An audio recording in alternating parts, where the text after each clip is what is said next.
I yield to Mr. Cummings.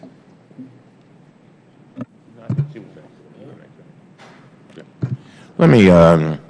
Chairman, I want to thank you for your comments that you just made. And I hope that it just reminds me that with regard to the Jones Act, I agree with you, Administrator.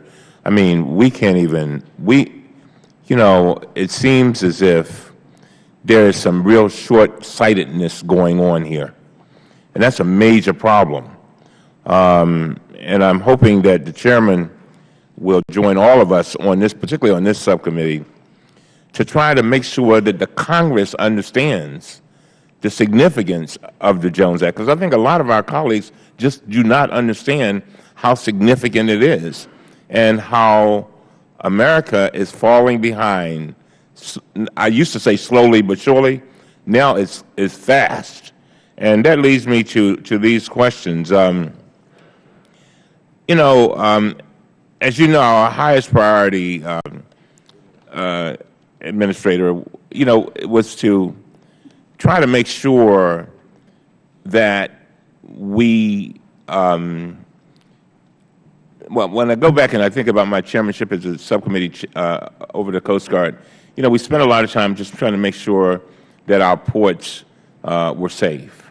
And we put in a lot of measures to try to accomplish that. Where are we on that, the port, with regard to Coast Guard and ports? Chairman, I'll be happy to take that question.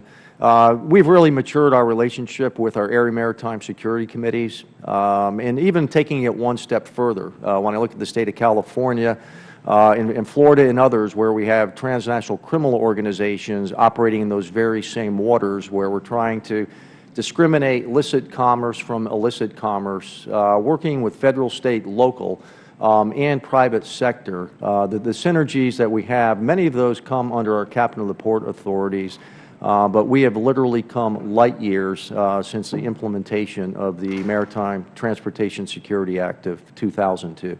Good. Administrator, how many vessels are currently flying the U.S. flag in ocean-going foreign trade? Sir, as of the 1st of January of 2012, we had 106 vessels. Today, that number is 81, and I anticipate that it's going to go lower than that before the end of the year. The challenge for the U.S. flag internationally trading fleet is the lack of available government-impelled cargo, which is one of the things that they rely on and have access to. DoD cargoes are principally one of the principal cargoes that they carry on an annual basis.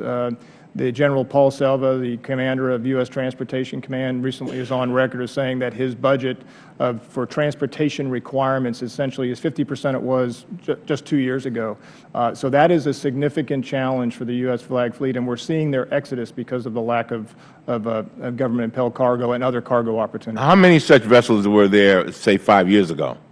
5 years ago, typically for about the last 20 years, all except for the year 2007, we had a number above 100 for that entire period. So we've been hovering around 100, somewhere between 103 and just below that, only in 2007. But essentially from 2012 over the last 3-year period, we've lost 25% of the U.S. flag fleet, and that corresponds to about 2,200 U.S. mariner jobs that have been lost as a result. Now, I know you've been working diligently to strengthen the flag fleet, and I want to applaud you and Secretary Fox for your efforts, and because he's shown a lot of personal commitment to the success of the U.S. Merchant Marine, more so than just about any other secretary that I've had a relationship with. Can you discuss what steps have been taken and what additional ones are planned to support our U.S. flag fleet in the foreign trade? Thank you for your question, sir. We've done a couple of things. So we started last year with 2 National Maritime Strategy Symposiums. We did the first one. The first one we did in January was solely dedicated on the U.S. flag fleet trading internationally. And so we met for several days, had about 600 stakeholders that participated in that particular symposium. We captured all those comments. We have now collated them. We've identified what we refer to as tenants that would be required to be supporting in a strategy, and we've also identified some options that might be available to be able to improve the number of ships operating under U.S. flag internationally. We have shared that with our Marine Transportation System National Advisory Council. They have assisted us in prioritizing those.